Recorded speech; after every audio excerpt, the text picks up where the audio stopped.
Hello everyone, welcome to the law code by Satish Pandey. तो आज का जो हमारा सेशन होने वाला है वो है असेसमेंट ऑफ लैंड रेवेन्यू के ऊपर। कौन कौन से सेक्शंस के अंदर हम इसको कवर करने वाले हैं? सेक्शन 153 से लेकर 162 तक अंडर यूपी रेवेन्यू कोड 2006। तो आज का ये जो सेशन है इसको स्टार्ट करते हैं।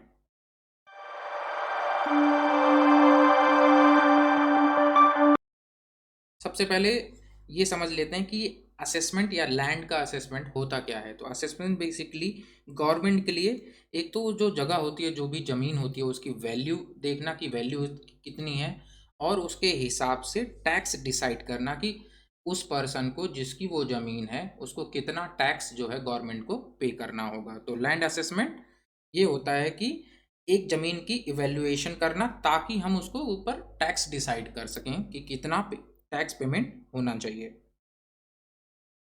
नेक्स्ट आ जाता है सेक्शन 153, जो कि ये बताता है कि land held by bhumidhar liable for payment of land revenue. पहले तो ये जो कॉन्सेप्ट है, ये जो भूमिधर है, इसको समझ लेते हैं। भूमिधर मतलब एक किसी भी जमीन का लैंड ओनर, जो भी उस जमीन का ओनर है। अब ओनर के पास तीन चीज़ें जरूर होनी चाहिए। सबसे पहले हेरिटेबल, कि मतलब उसकी जो भी लैंड की जो भी राइट्स हैं, उसके जाने के बाद वो जो ज़मीन है उसके आने वाले उसके बच्चों को मिल जाए। सबसे पहला हेरिटेबल राइट। दूसरा, ट्रांसफ़र करने का अधिकार होना चाहिए, मतलब वो जिसको भी चाहे उसको ज़मीन वो बेच सकता है या सेल कर सकता है या फिर गिफ्ट कर सकता है। तीसरा, कि उसको जो भी राइट होगा वो परमानेंट होगा, मतलब कोई टेम्परेरी राइट नहीं होगा, उसका परमानेंट राइट होगा, तो वो होगा भूमिधर।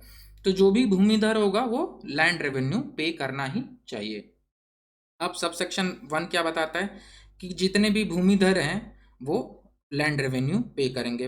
अब नेक्स्ट आ जाता है कौन सी अथॉरिटी है जो कि असेस करेगी आपकी ज़मीनों को लेकर, और उस पर जो भी रेवेन्यू होगा वो डिसाइड करेगी, वो इस कोड के द्वारा इसके अंदर मेंशन होगी। नेक्स्ट आ जाता है हमारा कि स्टेट गवर्नमेंट जो है अपनी कोई भी नोटिफिकेशन के द्वारा ये भी बता सकती है कि भाई किसी भी ज़मीन को एग्जेम्प्ट कर सकती है। नेक्स्ट आ जाता है सब सेक्शन 2, जो कि ये बताता है कि अब कोई ऐसी ज़मीनें थीं जो पहले एग्जेम्प्टेड थी, मतलब कि उन पर लैंड रेवेन्यू लागू नहीं था, लेकिन उसके बाद गवर्नमेंट फिर भी क्या कर सकती है कि स्टिल असेस कर सकती है और उसके ऊपर लैंड रेवेन्यू लगा सकती है। ये उसके पास अधिकार है।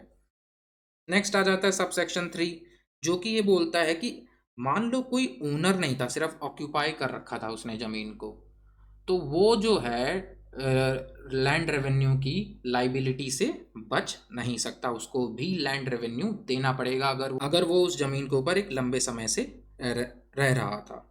अब जाता है सब सेक्शन 4, ये क्या बताता है कि कुछ ऐसी जगहें हैं या कुछ ऐसी ज़मीन है जो कि ऑटोमेटिकली एग्जेम्प्ट होंगी, जिनके ऊपर लैंड रेवेन्यू लागू नहीं होगा। जैसे जैसे कि कोई भी जो ज़मीन है वो बिल्डिंग के द्वारा ऑक्यूपाई हो रखी है, या फिर कोई भी ग्रेवयार्ड हो या क्रिमिटोरियम ग्राउंड होगा, उसके ऊपर भी लैंड रेवेन्यू अप्लीकेबल नहीं होगा।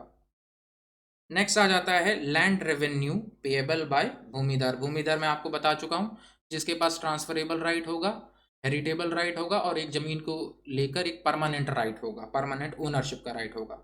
तो वो जो भी भूमिधर होगा, जो भी पर्सन होगा, उसको रेवेन्यू जो है, लैंड रेवेन्यू जो है वो देना पड़ेगा under section 154 of UP revenue code 2006। अब इसका जो सब सेक्शन 1 है वो क्या कहता है? सिंपल भाषा में ये समझेंगे, अगर कोई भी पर्सन था जिसके पास भूमिधर का अधिकार था एक जमीन को लेकर इस कोड के आने से पहले, तो वो जितना अमाउंट पहले पे करता था उतना अमाउंट इस कोड के आने के बाद भी पे करेगा एज ए लैंड रेवेन्यू। दूसरा क्या बताता है? दूसरा इससे उल्टा है कि अब अगर मान लो किसी को भूमिधरी का जो राइट है, जो भी अधिकार है, वो जो तीनों मैंने आपको बताएं, वो इस कोड के आने के बाद मिला, तो उसको भी लैंड रेवेन्यू पे करना पड़ेगा, उतना ही जितना अमाउंट पहले वो पे करता था। नेक्स्ट आ जाता है सब सेक्शन 3 कि अब अगर कोई भी ऐसा भूमिधरी पर्सन था जिसने एक्वायर किया, जो भी भूमिधरी राइट एक्वायर किया इस कोड के आने के बाद, और उसके ऊपर कोई भी लैंड रेवेन्यू पेएबल नहीं था उस समय, तो एसडीओ क्या हो कर सकता है? एसडीओ, ये इसको एसडीएम भी बोलते हैं, तो SDM will fix the land revenue according to the prescribed principle. मतलब एसडीओ के पास पावर है कि वो उस जमीन के लेकर लैंड रेवेन्यू फिक्स कर सकता है। नेक्स्ट आ जाता है variation of land revenue under section 155। अब ये वेरिएशन मतलब कोई भी बदलाव। अब ये कैसे हो सकता है? तो जो भी आपके लैंड रेवेन्यू है वो इंक्रीज और डिक्रीज हो सकते हैं। कैसे हो सकते हैं? अगर उसका जो भी जगह है, जो भी ज़मीन है, उसका एरिया अगर बढ़ जाएगा तो भाई उसको रेवेन्यू ज़्यादा देना पड़ेगा। अगर उसका एरिया कम हो जाता है तो उसको रेवेन्यू कम देना पड़ेगा। नेक्स्ट आ जाता है इसमें कि अगर जो उस ज़मीन के ऊपर प्रोडक्टिविटी पे कोई भी नुकसान होता है तो भी उसका जो रेवेन्यू है वो उसके ऊपर फर्क पड़ेगा। नेक्स्ट आ जाता है exemption of land revenue under section 156। मतलब एक जमीन को लैंड रेवेन्यू से हटाया भी जा सकता है। मतलब उसके ऊपर जो भी रेवेन्यू है वो नहीं लगेगा। कब नहीं लगेगा?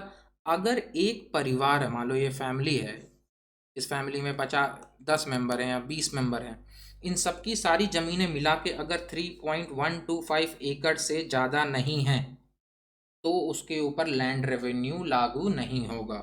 नेक्स्ट आ जाता है रेमिशन suspension of land revenue on agricultural calamity.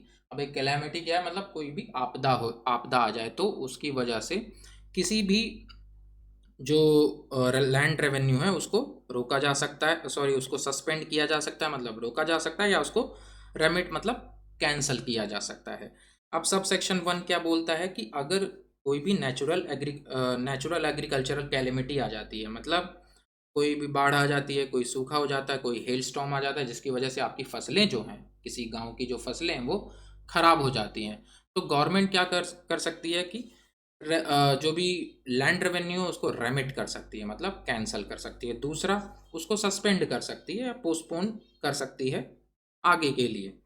अब आ जाता है सबसेक्शन 2। ये क्या बोलता है कि स्टेट गवर्नमेंट जो है मे ऑल्सो रेमिट और suspend rent payable by Asami. Obviously एक असामी जो टेनेंट है, जो जो कि सरकार को या जो भी लैंड ओनर है उसको एक रेंट देता है, उसका भी अगर कोई नुकसान हुआ है तो वो भी रेमिट या सस्पेंड किया जा सकता है, जो भी लैंड रेवेन्यू है। नेक्स्ट आ जाता है सेक्शन 159। सेक्शन 159 बस इतना ही बताता है कि अगर मान लो किसी भी ज़मीन के ऊपर जो रेंट था उसको सस्पेंड कर दिया गया अंडर सेक्शन 157, मतलब नेचुरल कैलेमिटी की वजह से सरकार ने उसके ऊपर जो लैंड रेवेन्यू था उसको सस्पेंड कर दिया, तो अब जो उसके मालिक होंगे, मान लो कोई असामी था जो कि बेचारा किसी भी ज़मीन के ऊपर सिर्फ खेती करता था और जो जिस भी ज़मीन के ऊपर खेती करता था उसके लिए रेंट पे करता था। अब उसका जो मालिक होगा वो ये कहेगा भाई मुझे तो मेरा रेंट चाहिए, लेकिन अगर वो सस्पेंशन पीरियड के अंडर आएगा तो मतलब जो सस्पेंडेड पीरियड है वो सूट फाइल करते समय रेंट रिकवरी के काउंट नहीं किया जाएगा। नेक्स्ट आ जाता है कि अगर कोई भी ऐसा सस्पेंशन पीरियड चल रहा है तो उस समय कोई भी केस, कोई भी application for recovery of that suspended rent cannot be filed. Next आ जाता है हमारा finality of the order under section 162। अब अगर इस चैप्टर के अंदर कोई भी जो भी हमारी स्टेट गवर्नमेंट है कोई भी जो डिसीजन लेती है तो वो हमेशा फाइनल माने जाएंगे और उसको किसी भी कोर्ट ऑफ लॉ के अंडर चैलेंज नहीं किया जा सकता। ये था आज का हमारा टॉपिक, जो कि ये बता रहा था कि जो भी लैंड का जो रेवेन्यू है उसको कैसे असेस किया जाता है under revenue code 2006। Kindly like and subscribe to my YouTube channel, that is the law code by Satish Pandey.